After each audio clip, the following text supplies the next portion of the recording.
Hi, I'm Bill O'Reilly. Thanks for watching us tonight. Why the federal government is not protecting America. That is the subject of this evening's Talking Points memo.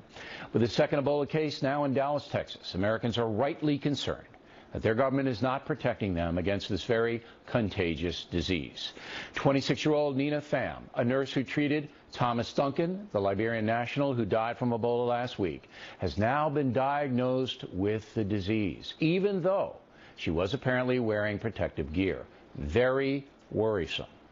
A new poll from NBC News asks, should there be a ban on flights from West African countries into the USA? 58% say yes, 20% no, don't know, and no answer, 22%. Talking Points has said from the beginning there is no compelling reason why West Africans should be admitted to the USA when there is an Ebola epidemic raging in that region. Think about it. Think about it. This is a national security issue, is it not? What reason is there on this earth not to suspend visas from that area? The truth is, there is no reason. Just a bunch of excuse making.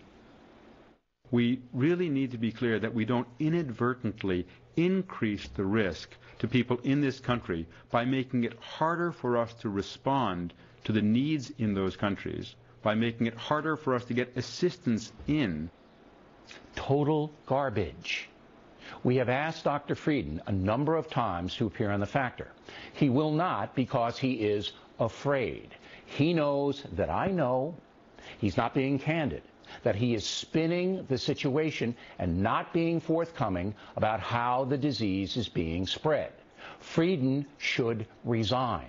As he well knows, charter flights could carry medical and military personnel to the affected areas in Africa. And that's the way they should be transported, by charter, so that monitoring can be very close. Believing that civilian airport people in JFK or Newark or Dulles Airport can spot Ebola that is dormant, believing that is stupid and irresponsible and puts all Americans at risk. It's a dumb and dangerous ruse, and Frieden is the chief propagandist. He knows better. Talking Points is just asking for common sense, which the Obama administration is rejecting outright. But I will predict tonight they will soon reverse course. Again, there is no compelling reason for West Africans to come to the United States at this point in time. Secondly, on Ebola, we're simply not being told the truth. How did the NBC News cameraman contract the disease? Ashoka Mukpo is being treated right now in Nebraska, and we still don't know how he got it in Africa. Americans have a right to know that. And the failure to tell us is a huge concern. This has to stop. The federal government has to level with the American people.